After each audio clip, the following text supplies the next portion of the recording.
You have a lot to be thankful for. And there's more to come. And it will come. There's more to come for sure. There's just, it may not come within your timeline. That's why you gotta live day to day with the expectation of better.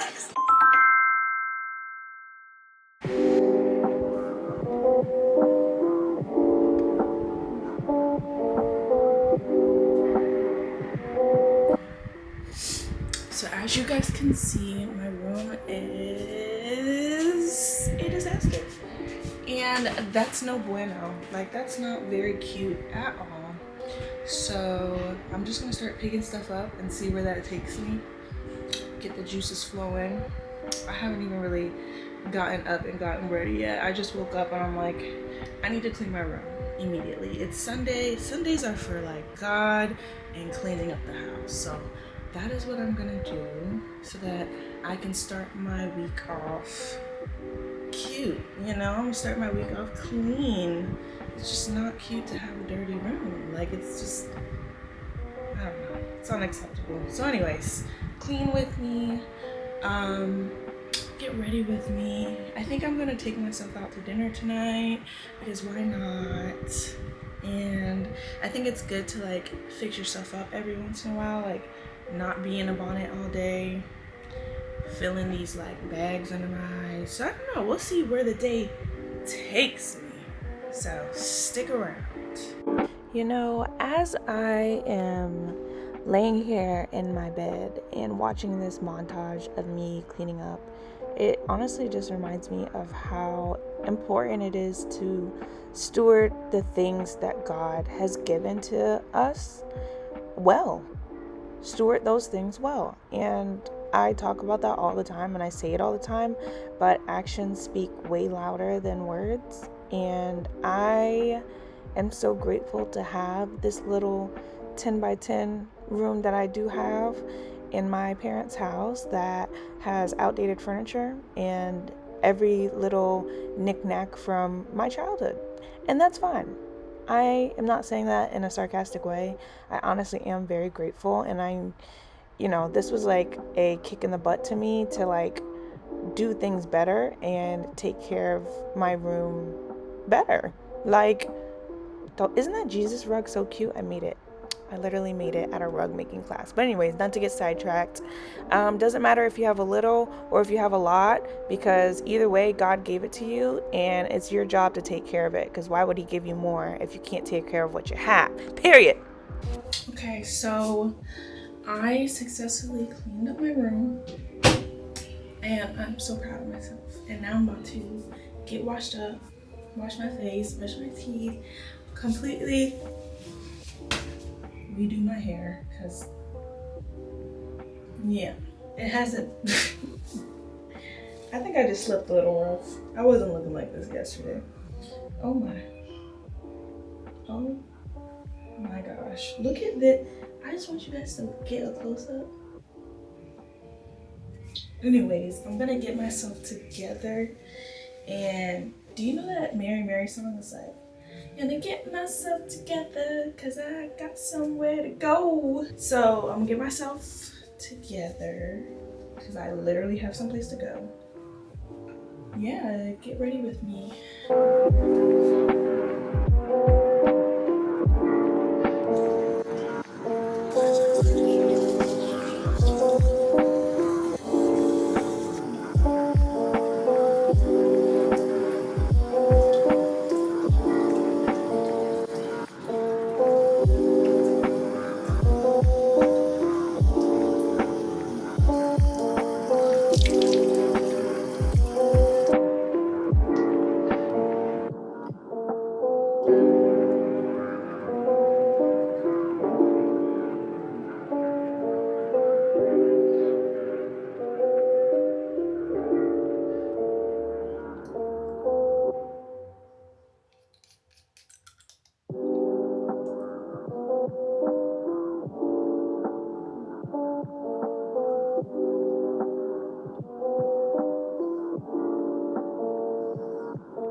Doesn't she look moisturized and healthy? Wow. Wow, 20.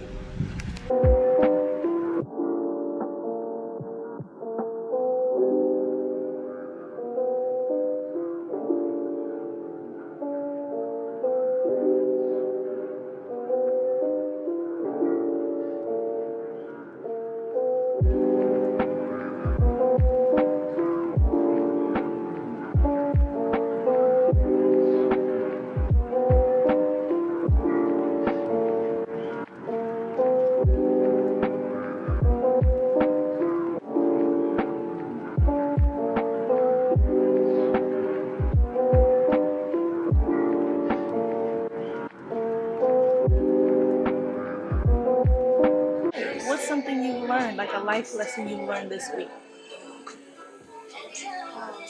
I learned to let things go, not let things eat away at me so much. That's good. That's good advice. What's your advice to people who are dealing with the same thing? Forgive, truly forgive. And if you're going to forgive, you gotta let go. Ooh, that's good.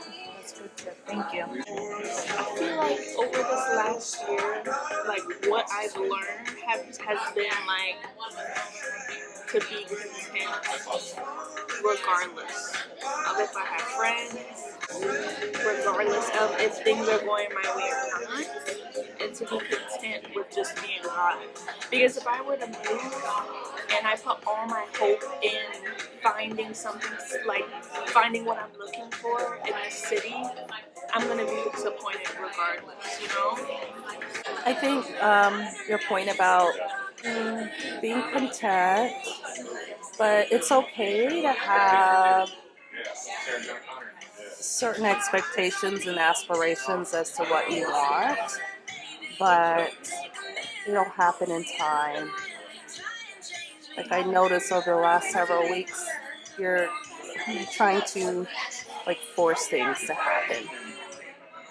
It's just not meant to happen right now, but it will come. It will come. Yeah, exactly. And I just don't want to set myself up for disappointment. But at the same time, I understand what you mean by it's okay to have like expectations. There's nothing wrong with that. I just think putting all my hope in finding like either happiness or fulfillment just by moving to a new city, I think that is setting myself up for failure. Because I'm content now. I'm happy now. I'm happy living with you guys. I'm happy at this job, you know? And I want to take that contentment with me, like wherever I go, regardless of where I am. Yeah. Take it one day at a time and be content with today. Hope for better. Always hope for better. But to have such high expectations and the expectations of a perfect scenario, a perfect situation, doesn't necessarily exist. You just have to live day by day with the hope of something better. You have a lot to be thankful for. And there's more to come. And it will come. There's more to come for sure. There's just, it may not come within your timeline. That's why you gotta live day to day with the expectation of better. This is the lady with the wise words, you guys. My mom. She's always giving me really sound advice, and yeah, I don't know what I would do without her and her guidance, and most importantly, her love. Love you, Mookie. Love you. So I just got back home.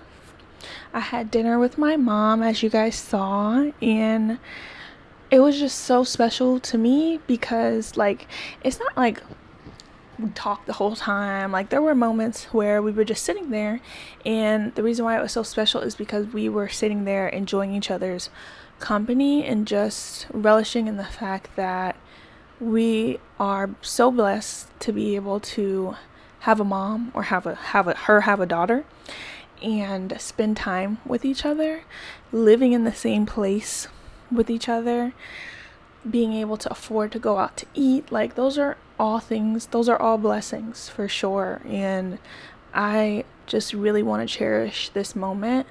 And it's so basic, but it's so special. And I will hold it near to my heart. And I am just so grateful for her.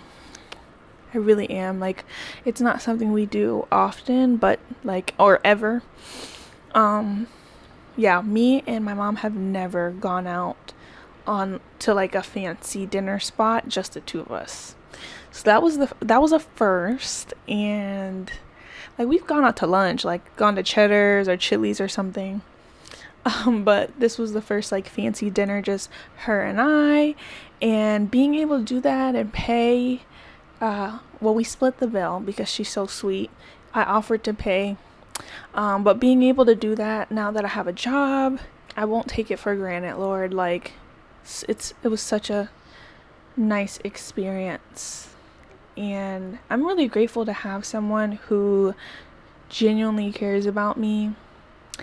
And I know a lot of people, especially girls, growing up, like, maybe used to butt heads with their mom, and that was me. We used to butt heads a lot. We were not close growing up. And I literally had a calendar in my room that was counting down to the day that I moved out to go to college. Like, that's how much I hated living in this house with my parents, with my family. And literally 9 years later, I'm back in the same spot that I hated so much. And now I love it here. Like, I'm seeing it from another lens, from another perspective. It's just so crazy how things happen in your life, and they really do happen for a reason, so that, you know, you can appreciate the things that you had and have. And that's my story. Like, going away to college was something I hoped for, and I really wanted it so bad. And the grass really is always greener on the other side, because, you know, college was not even the experience that I thought it was going to be. It was such a rocky road, so many ups and downs, probably more downs than ups. So much so that coming back home, I was so happy to do that. And initially, like, it was kind of a pride thing to where I didn't want to come home, because I'm like, oh, what do people think? I'm at this grown big age living with my parents. But I stopped caring what people thought. Don't get me wrong. There are people who genuinely are so caught up in your life, probably because they hate their own lives, so they're so fixated on what you're doing. There are those people who really do care and pay attention to what you're doing in your life, but for the most part, nobody's paying you any mind, girl. Go live at home with your parents. Like, it's not something that people should judge you for, and it's not something that people probably would even think twice about. It's a common thing. Like, if you're in a similar situation as myself, and if you are blessed and able to live on your own, congratulations. Like, that is awesome. You should be super grateful for that. I am able to afford rent. I make enough money, but for me, I decided to live at home because I wanted to save up money for a house. And I have recently made the decision, literally like 2 days ago, that I am not going to buy a home. And many things kind of went into deciding that. Again, I had to put my pride aside because it's something I had planned for so long. Like, literally this entire past year, I have been saving so much money and putting it away and sacrificing certain things so that I would be able to afford a home. And now that I've decided not to do that, it's kind of like a little disappointing, but at the same time, like me and my mom were talking about at dinner, I am currently trying not to force things. So although I might have the means monetarily to buy a home, we both just don't think that this is the right time for me to do that. And there's a lot of reasons why. But I'm just going to leave it at that for now. And maybe I'll go more in depth in another video, but I am not going, I don't know yet. I haven't made up my mind, but I'm either going to stay here for a little bit longer, like with my parents, or I'm just going to bite the bullet and rent, even though the thought of renting makes me really sad, because it's literally like, you know, people say you're throwing away your money, and it's like, essentially, yes, you are. It's not going towards anything, but, you know, I think that it's worth it in my case and in a lot of people's cases, because, you know, you're wanting to move to a different city, you're wanting to experience something new, meet new people, start a new journey, you know, a new chapter in your life. And in order to do that, you know, for some people, you have to rent. And in my case, that is what I'm choosing to do. So it's just a matter of when, you know, and I am not going to rush things. I am going to go when the time is right and when I feel led to do so, you know, and I am just going to continue to pray for God to give me guidance on this whole situation and not do things according to what I think is right, and not do things when I think they should be done. So currently, just to give you guys an idea, I don't feel any pull to stay here, and I don't feel any pull to leave. Like, I genuinely like hear radio silence from God right now regarding this situation, not like overall. I still feel his presence, but in terms of hearing an answer regarding this situation on if I should move or not, I have not heard anything. So I'm just gonna like stay put until something pops up that kind of indicates to me like this is God telling you to go, or this is God telling you to stay. And so right now, like, I'm going to prepare so that I'm not caught off guard. Like, if God says, hey, yeah, I think you should move to so and so, but yeah, I have nothing in place. Like, I don't have a job. I didn't apply to any jobs. I haven't looked at any apartments. So no, I'm not going to be unprepared. I'm going to prepare as if I am getting ready to go. And, you know, if God puts everything in place and it's seeming like this is the place I should go, then at least I'll be somewhat prepared. And if he tells me to stay, then I pray that I have a good spirit about it. And I pray that I am obedient and I do stay. And you know, there's so many people who tell me like, there is no right time. You're never going to be ready. You might as well do it now. And it's like, yeah, but that's how I used to think. And I'm trying to do things differently now. I'm not saying that that's bad or that it's good. But for me personally, things just didn't work out for me when I did things in my own way. So I'm just trying to do things God's way now. And I know that I say that a lot in like every single one of my videos, but maybe I just hope the more I say it, the more I'll believe it. So, yeah, that's the end of my video. I'm going to sign off now because my battery is dead. Peace and blessings and love. Adios.